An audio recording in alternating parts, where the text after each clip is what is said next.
I'm semi-ignorant about politics and about kind of how different races tie into each other. How does the race that you're involved in tie into, where is it placed among the current presidential election that's going on? Well, there's a couple of things that's going on. Basically what we have right now is we have a really interesting race here.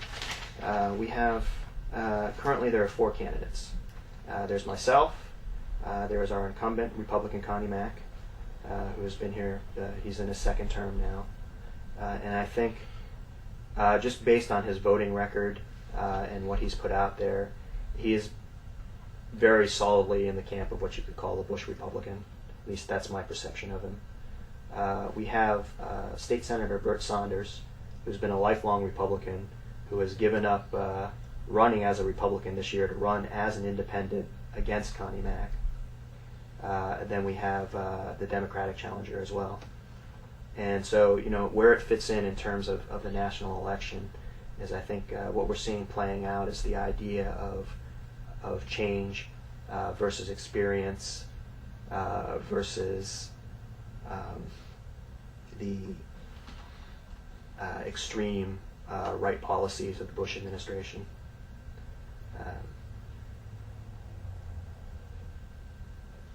You said that Connie Mack was in the camp of the Bush Republicans? That's my perception of him, yes. Okay. And based on his voting record, he's overwhelmingly sided with the administration throughout his 2 terms.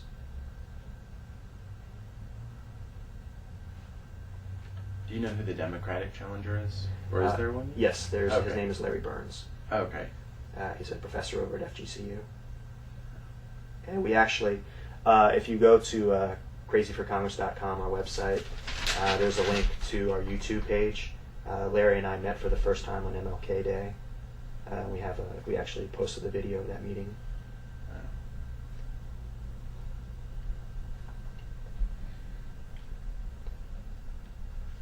One of the things that we're doing online that I hope is interesting is we are putting edited videos up on YouTube, 2, 3, 4 minute videos to get people's attention, and then the raw video footage of everything we shoot is also going up on Google, and it's accessible for everyone to take a look at. And that's basically uncensored raw footage and take the entire tape and just load it up there.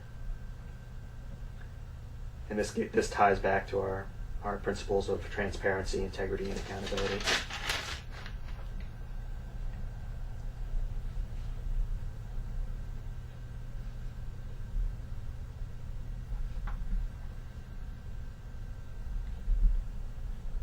When will the race, what's the next point that you have to get past to know that you're still in the running? The next major hurdle that we have is we'll know on May 2nd. That's qualification day. And this is really what all of our efforts are focused on right now, is making sure that we qualify for the ballot. Florida has pretty steep balloting requirements.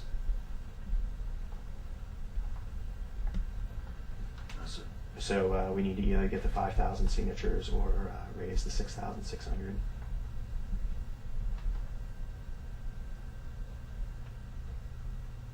Is it going well so far? Could be going better. Yeah. One of the things that having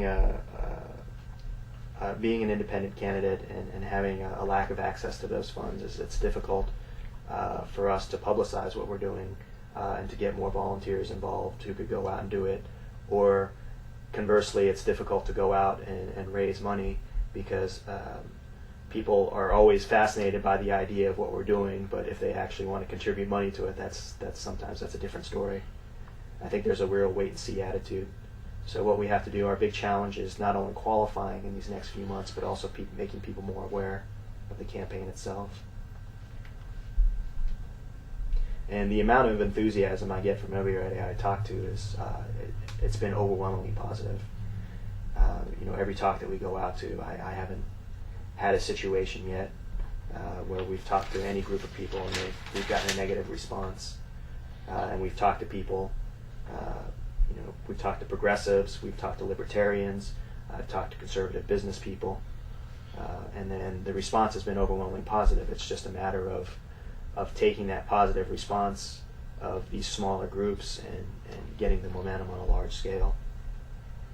And that's where the media comes in, media access specifically. Have you had any other media response to this? I had a kickoff dinner in August or September, I have to check. And the news press called up and did an interview. And amusingly enough, the day that we did our kickoff dinner was also the day that Connie Mack announced he was getting engaged to Mary Bono. So so that kind of squelched it. we were on page 2, right below that.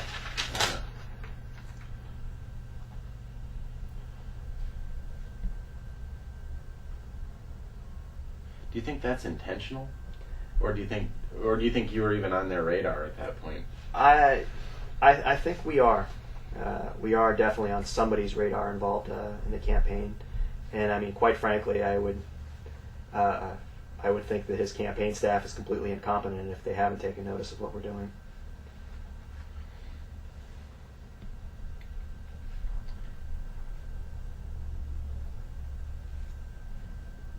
And I do know for a fact that at least one person involved on his staff, one of his interns, knows us well.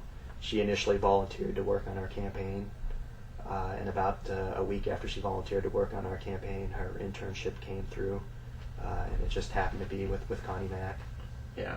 So, and I don't think that was any sort of deliberate conspiracy. I think that was just sort of a coincidence. Yeah. But it is, so we do have some friends on the staff.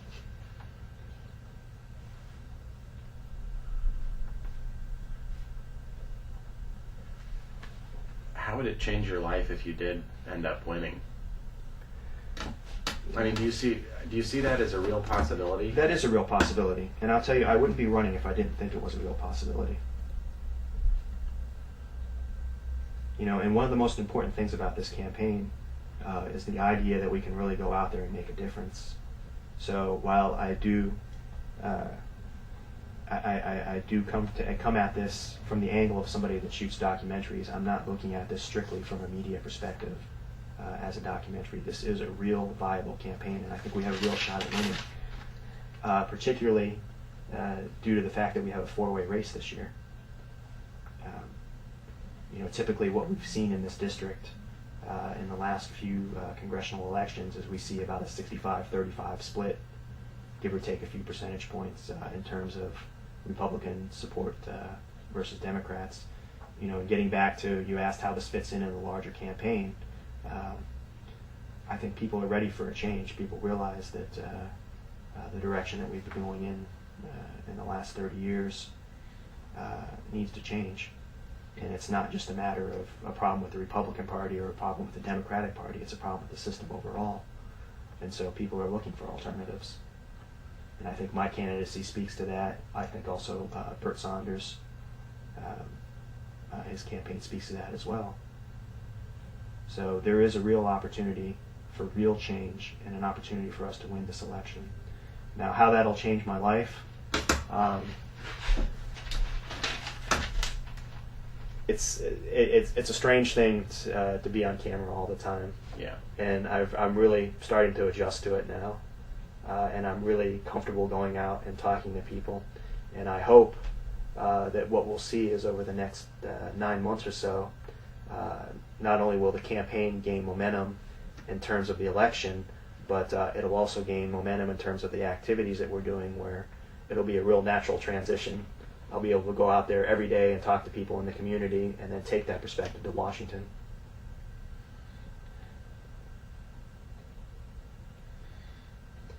And that's another key issue of how we're doing this campaign, is this isn't just a campaign gimmick where we're saying, you can trust me while I'm running and filming everything. Yeah. We're going to take this camera with us to Washington if elected and do the exact same process there.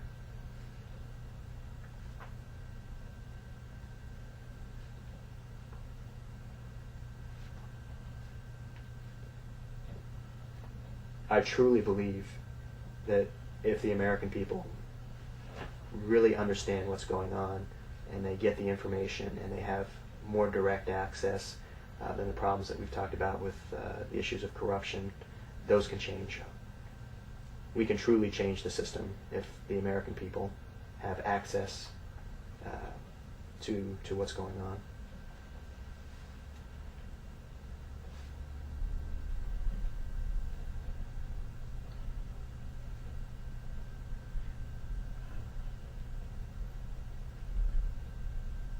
And what's the constituency that you would represent if you were elected?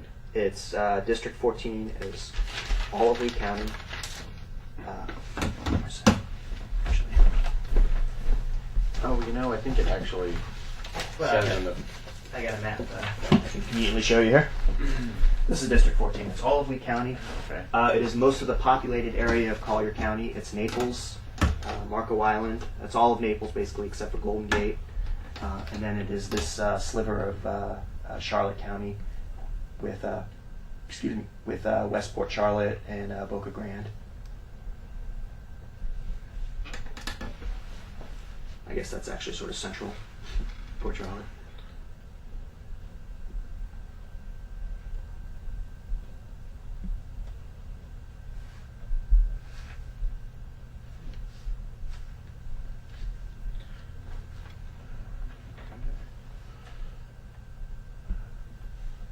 I think that's all the questions I have for you for now. Okay. Is there anything else you'd want to add about your candidacy or about how it's anything I didn't ask about that seems like an important What do you think, Chuck? Anything we missed over? point? I think if you could just expound on one point that you made, and that was the connection of Connie Mack's policies and the policies of the Bush regime, and just the idea of the policies that are in place versus the potential for change that's there. What changes specifically do you represent? That's a good point. One of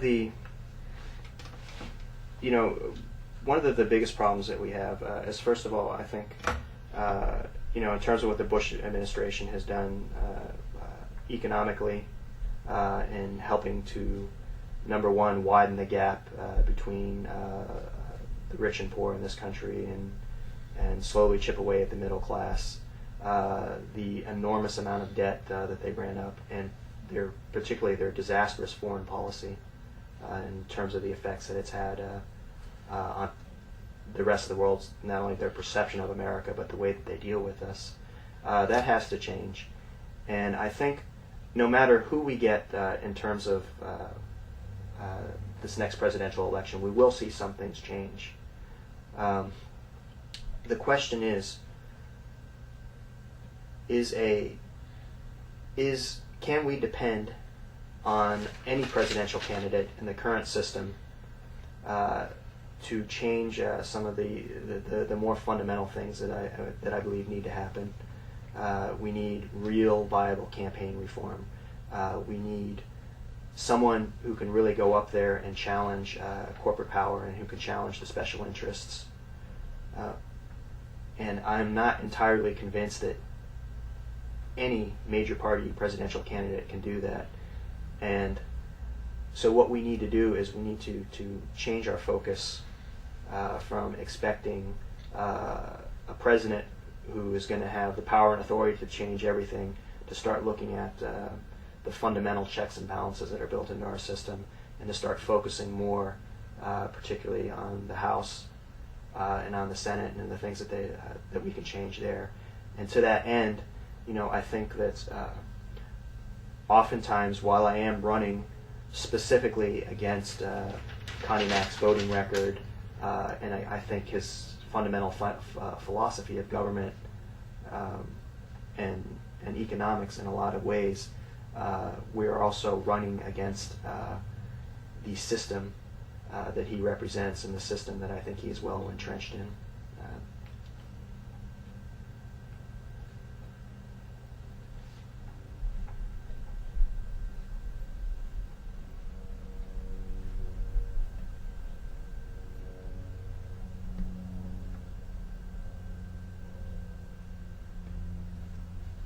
as a candidate and as a congressman, I don't think that he has done I don't think that his strong suit has been going out and representing what he's doing and what his beliefs are and what he brings to the table. He's never been involved in a debate. He's never, to the best of my knowledge, perhaps I'm wrong on that, but I know, at least in his congressional races, he's never really been involved in a major debate. So I think the openness of this campaign is a direct contrast, not only to the style of our congressman, but I think to the level of almost paranoid secrecy. There's no almost about that. The paranoid level of secrecy that we see coming from the Bush administration.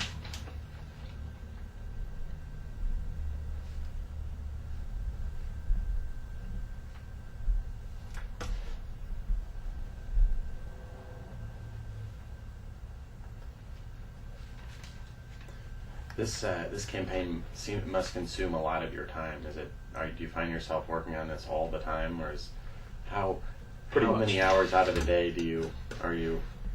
You know, it's I do have a part-time job that I'm working at 1 night a week. I work as a sleep tech at a sleep clinic in Lehigh. Right now I'm doing that 1 day a week. I would say on any given day, about 2/3 of my waking hours are involved on this campaign. Do you think that's accurate, Chuck? I think that's almost taking it too low. I would say 3/4. Talking about 85% of your waking hours. To be honest with you, Okay. I haven't kept any charts, but Yeah, that's a lot of time. And a lot of times I'm working on stuff alone. I'm sitting in front of the computer editing video or doing research. So it doesn't always translate to stuff that we can see on video where I'm going out and talking to the community, which is something I want to do much more of, and that we will be doing a lot more of. But yeah, it's pretty much an all-consuming effort at this point. And the irony is I don't think if I had a normal everyday social life that I would be able to actually do this in front of the camera like this. But it's a worthwhile sacrifice.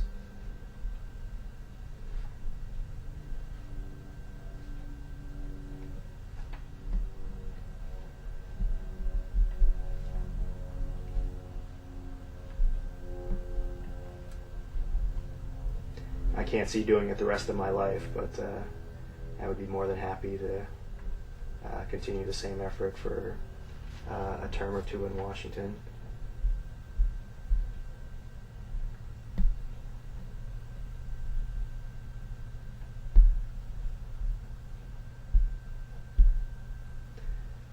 One of the things that's I've definitely had my wild years. So I don't feel like I'm particularly missing out on anything. I've spent time going out, and I've made plenty of mistakes in terms of my personal life, and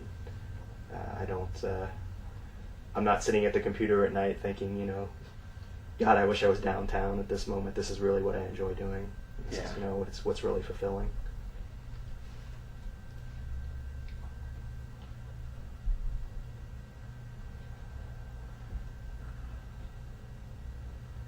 What about the hardball kind of campaigning? Are you worried about, does that seem intimidating, that you might get to a point where people are going to be digging for things to throw out there and make you look as bad as they possibly can? One of the reasons that we started out initially calling the campaign Crazy for Congress was that if somebody wants to dig into my past to find some dirt, they won't have to dig too far. I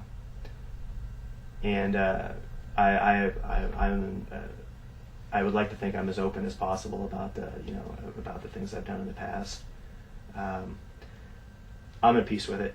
I think, that I've done foolish things in my life where I've felt embarrassed and humiliated about it, and that's pretty much burned out of my system now. And you know, the most important thing about the way that we're doing this is I fully expect if we're successful enough where we're perceived as a threat by the major candidates, I fully expect the campaign to get nasty. In fact, I'm counting on it.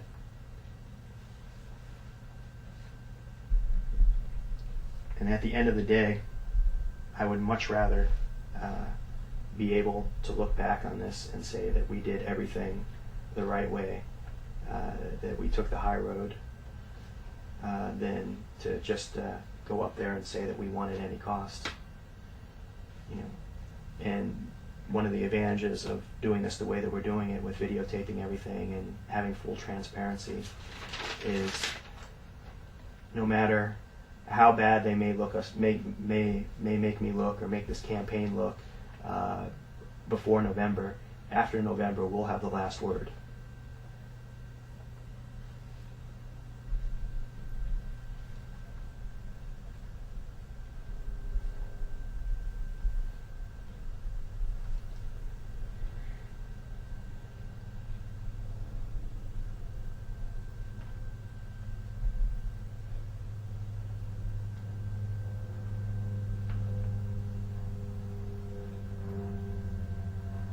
Are you going out to do some campaigning today in Naples, did you say?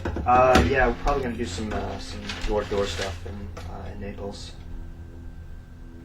I know we've got a couple people out gathering signatures today.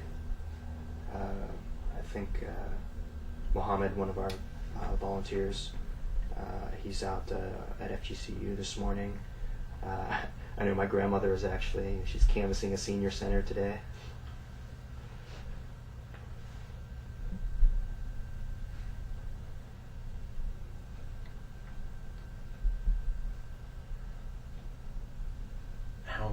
How many signatures do you have so far? I haven't, we've got, I think, 7 volunteers that are out right now, not including Chuck and I. And this is what we have actually on hand right now. We just started this last week, gathering signatures. I think there's probably about 60 on hand here, but I know the people that are volunteering have gone out and gotten more.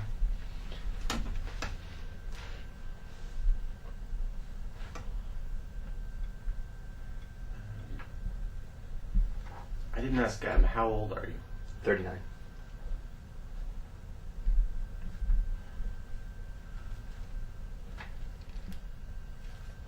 Okay, I think that's covered everything. Great.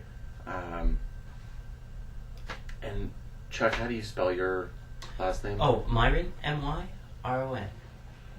And Chuck is C-H-U-C-K. That's right. Okay. Do you mind if I get some pictures of you? Not at all. I guess maybe in here in front of Crazy for Congress. Okay. I'm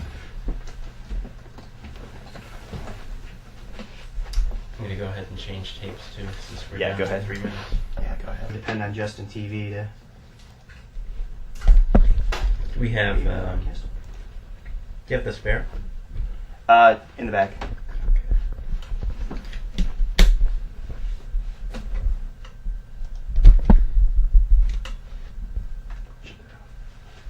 Standing, sitting, your choice. I guess standing. Okay. Look up for just a second. Oh, there we go. There we go. Oh, okay. Both looking.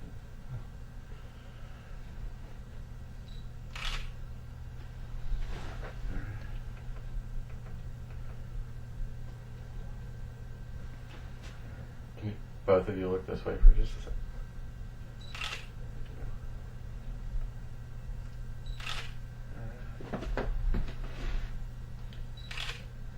Cool. These are cool. They're you can sort of see where you're working out of this little room in there. That looks good. All right. Do you have a card? You know, I think think I ran out of cards, but I'll just write down all of the information that would be on the card. Yeah, I wanted to check out Purple States after you called. I couldn't remember. I remember it was Purple something. Oh, here's the Purple States. Actually, I'll write down my information on this card, and you can have this one. Okay. This is who I interviewed for the Purple States documentary. Yeah, I couldn't remember. I knew it was Purple something, so I was like, okay, I'll find it on Google. Checked it out. And there's a lot of Purple documentaries out there right now.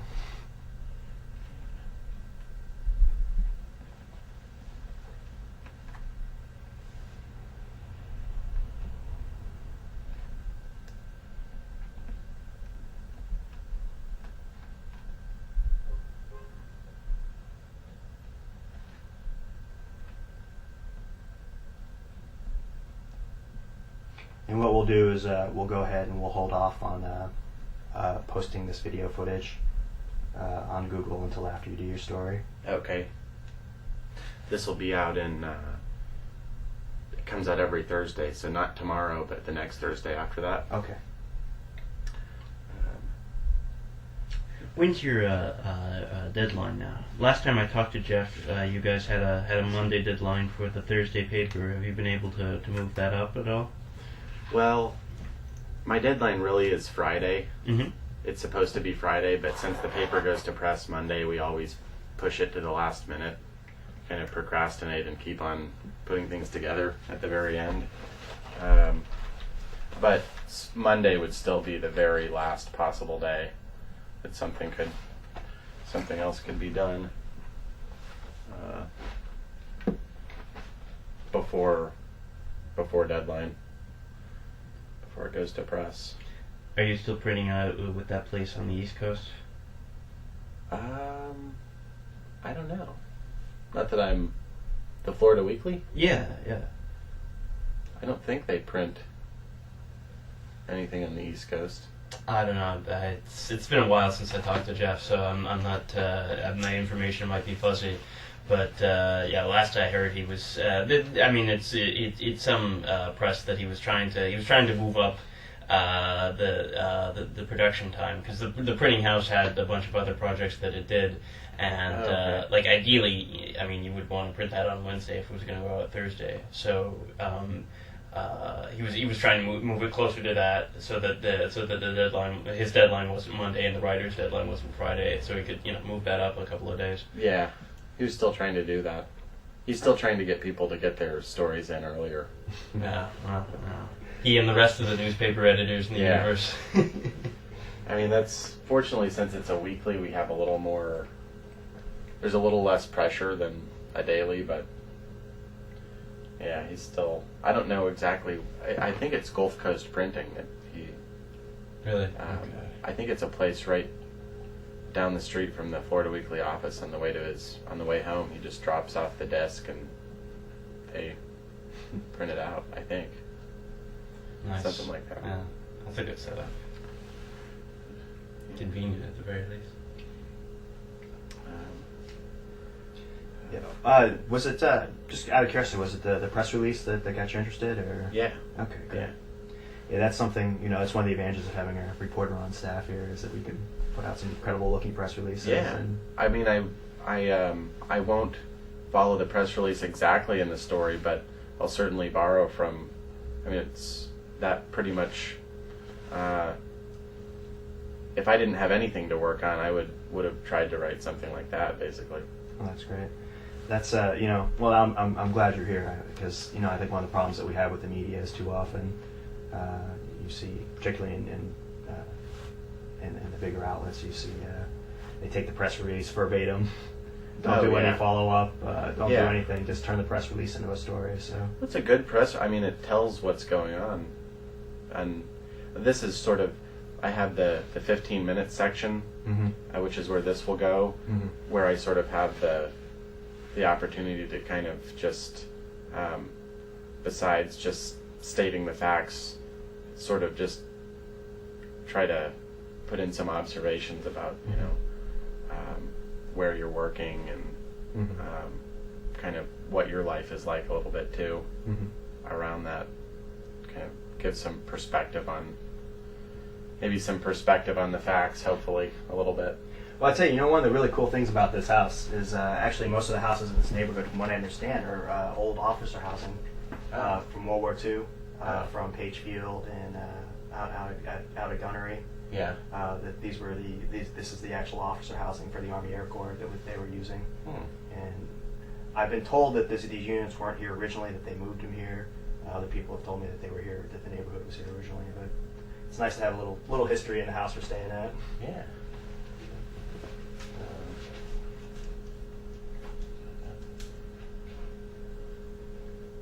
You said it was the old officers' houses? Yeah, it was housing. It was housing for the Army Air Corps during World War II.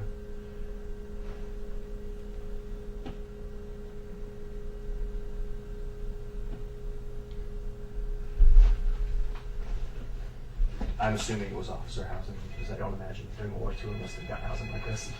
Yeah.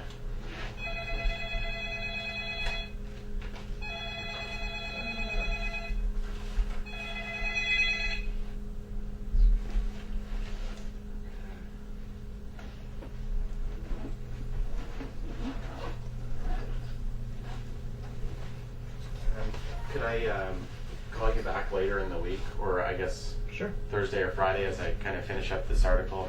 Let me give you another number too. Okay. This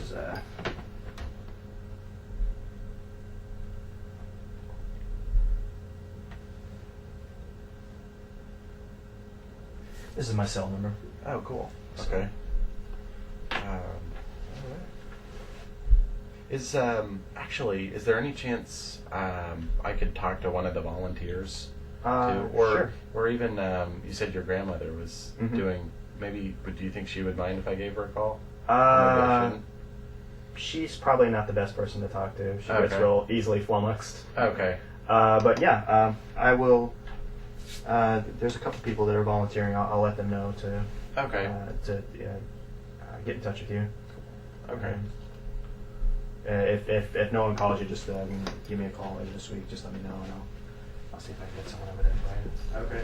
I know right now, again, this is the problem. I got a couple people who are actually out doing volunteer stuff right now, but most of them are either working or going to school during the day. So yeah, we get time from them when we can. Oh, I guess do you have any favorite movies? Kind of sort of as a documentarian, do you like are there any movies of yours that have been favorites over the years? Or books or anything? I don't know. I'll tell you, I'm a big, huge science fiction geek. So, it's almost a default answer. Favorite movies, I'd have to go with the Star Wars movies. The early ones or the new ones? Both. I was a little disappointed in the new one when I first saw the first new one come out. But well, I tell you, it's interesting. I was Phantom Menace had a lot of weak points, but after watching the new trilogy, if you go back and you watch the new trilogy after you've had time to digest it, and then you watch the older trilogy, the pacing of it almost seems boring in comparison. No, that's sacrilege. But the newer movies are so much more kinetic. But I obviously got a soft spot in my heart for the original trilogy. And books. One of the most brilliantly insightful series of books ever was the original Dune series by Frank Herbert. And I think I read that series at a very impressionable age, and the emphasis on politics and on religion and spirituality, and particularly given the fact that Frank Herbert was a student of Islamic history and Islamic culture, that had a huge impact on me.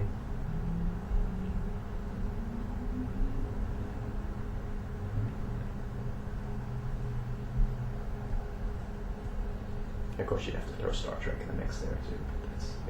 That goes without saying.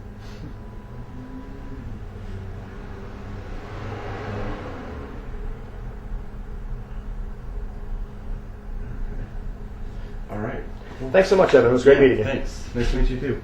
Good to meet you too. See you later. Yeah. Thanks. Door. Yeah, exactly. Take care.